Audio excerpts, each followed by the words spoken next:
Welcome to this explainer. If you spend your days managing a facility, planning workflows, or leading a maintenance crew, you already know the absolute frustration of trying to balance a perfectly planned schedule against the chaotic, unpredictable reality of a plant floor. It's like a giant puzzle where the pieces keep changing shape, right? It can honestly feel like a losing battle. But today, we're going to completely flip the script. We're talking about how to transform maintenance scheduling from a frustrating, check-the-box compliance headache into a genuine, powerful driver of overall plant reliability. Okay, let's dive right into this. Here's our roadmap for today. First, the compliance dilemma.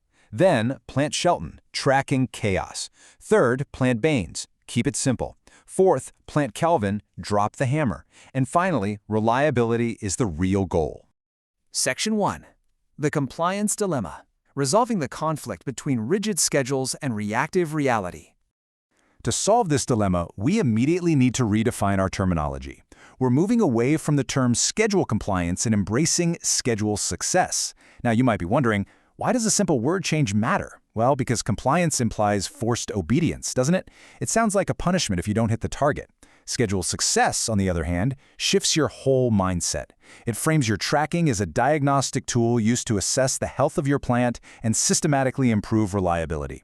We aren't grading obedience here, we're diagnosing reality. Section 2. Plant Shelton, tracking chaos, overcoming the apathy trap. So let's look at Plant Shelton. Their initial totally flawed approach was driven by emergency, reactive work orders. They literally had so many that they simply gave up on tracking their schedule. They figured, hey, why bother? We're just putting out fires all day. And to their credit, their crews were actually really efficient at putting those fires out. But by ignoring the data, they fell straight into an apathy trap. The optimized approach, however, flips this entirely. They started tracking their schedule success anyway. Yes, for sure, they scored fairly low every single week, but they accepted that. That low score became a vital baseline. It gave management one of its only real tools to assess the chaotic situation, implement new solutions, and actually measure if those solutions were reducing reactive work over time.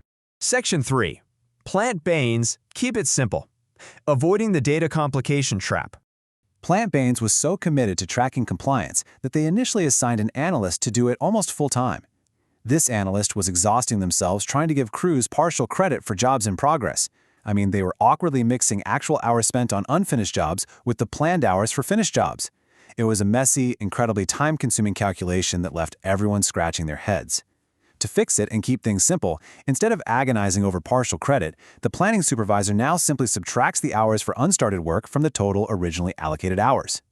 And this brilliantly illustrates how abstract, complicated math becomes incredibly straightforward when we just break it down into a simple process. At the end of the week, the supervisor executes just 3 easy steps. Step 1, gather all the work orders the crews couldn't start. Step 2, add up the planned hours on just those unstarted orders, grouped by crew.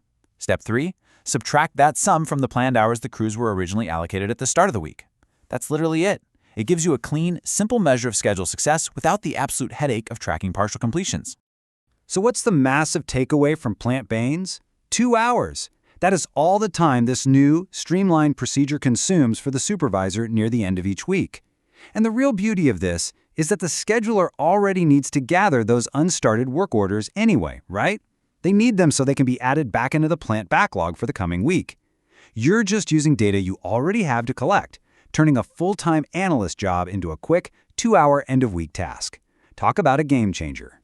Section 4. Plant Calvin, drop the hammer. The danger of using metrics as a weapon. Now pay attention to the behavioral shift here, because it's absolutely crucial.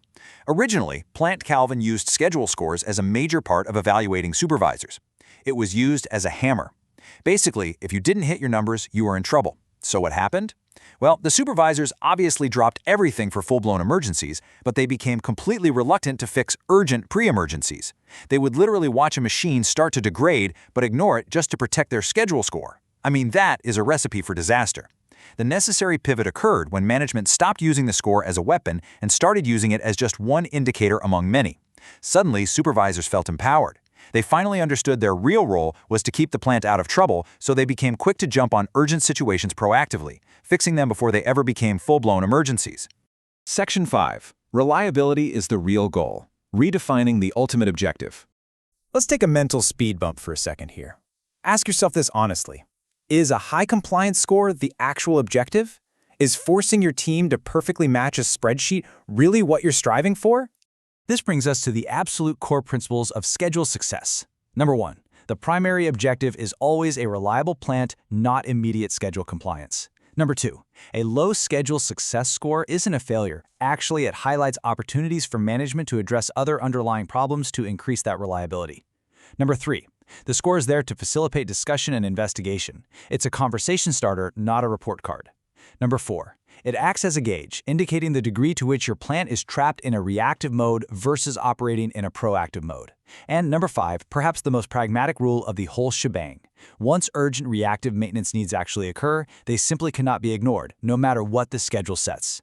Which leaves us with this final, powerful thought from our source material. A plant cannot bring itself out of a reactive mode by insistence on blind obedience to the advanced schedule.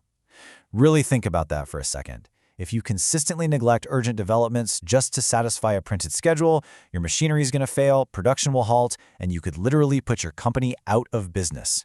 Use your schedule as a tool to diagnose, discuss, and improve, not as a blindfold. So, leaving you with this, what is your schedule currently telling you about your plant's real reliability? Thanks for joining me for this explainer, and I hope you take these principles straight to the plant floor.